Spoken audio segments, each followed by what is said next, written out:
بسم اللہ الرحمن الرحیم۔ دیپ روحانی وائس چینل کے عزیز دوستو اور میرے چینل پر نئے آنے والے دوستو، السلام علیکم ورحمۃ اللہ وبرکاتہ۔ دوستو، آج کی اس ویڈیو میں ہم جانیں گے کہ حضرت عمر فاروق رضی اللہ تعالی عنہ کے دربار میں جب دو نوجوان ایک نوجوان کو پکڑ کر لائے جس نے ان کے باپ کو قتل کیا تھا، تو آپ رضی اللہ تعالی عنہ نے ان کا فیصلہ کیسے کیا؟ امیر المومنین حضرت عمر فاروق رضی اللہ تعالی عنہ کی عدالت عالیہ میں ایک مقدمہ پیش ہوا۔ دو خوبصورت نوجوان ایک نوجوان کو پکڑ کر حاضر ہوئے اور فریاد کی، اے امیر المومنین، اس نوجوان نے ہمارے بوڑھے باپ کو قتل کر دیا ہے، اس ظالم قاتل سے ہمارا حق دلوائیے۔ آپ رضی اللہ تعالی عنہ نے دعویٰ سننے کے بعد ملزم کی طرف دیکھا اور دریافت کیا کہ تو اپنی صفائی میں کیا کہتا ہے؟ ملزم نے عرض کی، ہاں امیر المومنین، یہ جرم واقعی مجھ سے صادر ہوا ہے، میں نے زور سے ایک پتھر اسے مارا تھا جس سے وہ ہلاک ہو گیا تھا۔ فاروق اعظم رضی اللہ تعالی عنہ نے فرمایا، گویا تو اپنے جرم کا اقرار کرتا ہے؟ ملزم نے کہا، ہاں امیر المومنین، میں اپنے جرم کا اقرار کرتا ہوں۔ تب آپ رضی اللہ تعالی عنہ نے فرمایا، پھر تم پر قصاص لازم ہو گیا ہے اور اس کے بدلے میں تمہیں قتل کیا جائے گا۔ ملزم نے جواب دیا، آقا، مجھے آپ کے حکم اور شریعت مطہرہ کے فتوے سے انکار نہیں، البتہ میں ایک گزارش کرنا چاہتا ہوں۔ آپ نے فرمایا، کیا کہنا چاہتے ہو؟ اس نوجوان نے عرض کی کہ اے امیر المومنین، مجھے 3 دن کی مہلت چاہیے، میں 3 دن بعد حاضر خدمت ہو جاؤں گا۔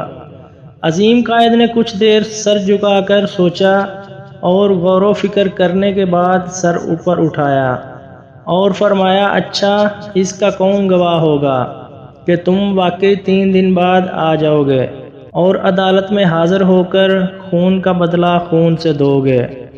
حضرت عمر فاروق رضی اللہ تعالی عنہ کے اس ارشاد پر اس نوجوان نے پر امید نظروں سے حاضرین مجلس کا جائزہ لینے کے بعد حضرت ابو ذر غفاری رضی اللہ تعالی عنہ کے پرنور چہرے پر نگاہیں گاڑتے ہوئے اشارہ کر کے کہا، یہ میری ضمانت دیں گے۔ خلیفۃ الرسول نے ان سے دریافت فرمایا تو انہوں نے کہا، بے شک میں ضمانت دیتا ہوں کہ نوجوان 3 دن بعد تکمیل قصاص کے لیے عدالت میں حاضر ہو جائے گا۔ اس ضمانت کے بعد ملزم کو چھوڑ دیا گیا۔ 2 دن گزر گئے اور تیسرا دن آ گیا۔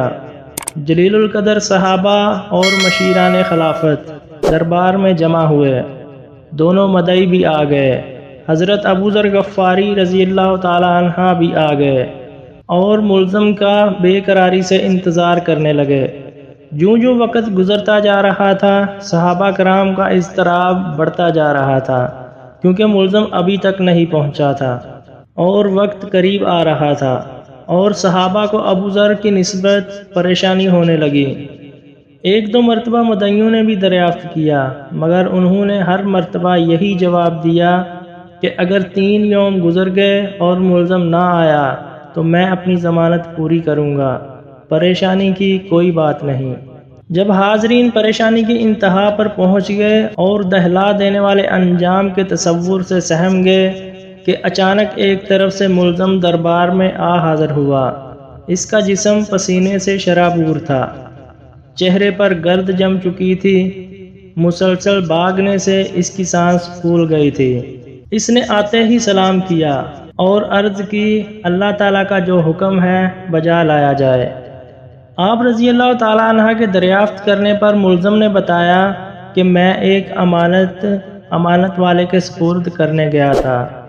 واقعہ یوں ہے کہ میرا ایک چھوٹا بھائی ہے، والد فوت ہو گیا، موت سے پہلے اس نے میرے پاس میرے چھوٹے بھائی کے لیے کچھ سونا رکھا تھا اور وصیت کی تھی کہ جب وہ جوان ہو جائے تو اس کے سپرد کر دینا۔ میں وہ سونا ایک جگہ رکھ آیا تھا جس کا مجھے ہی علم تھا، اس لیے میں وہ سونا اس کے سپرد کرنے گیا تھا۔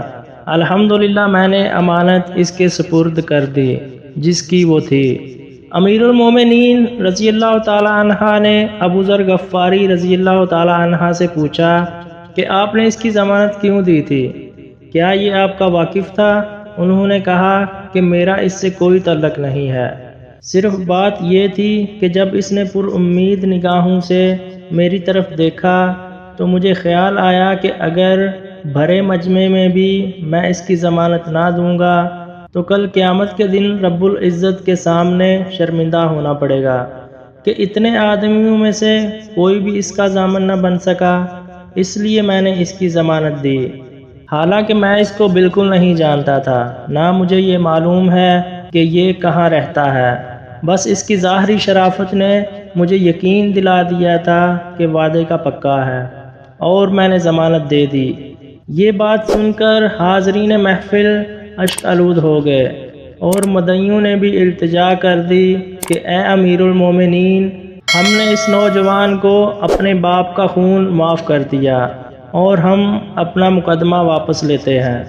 دوستو، ملتے ہیں اگلی ویڈیو میں نئے واقعہ کے ساتھ۔ اللہ پاک آپ سب کو اپنی حفظ و امان میں رکھے، آپ کی ساری نیک حاجات پوری کرے، اور اس مہنگائی کے دور میں آپ سب کی روزی میں برکت ڈالے۔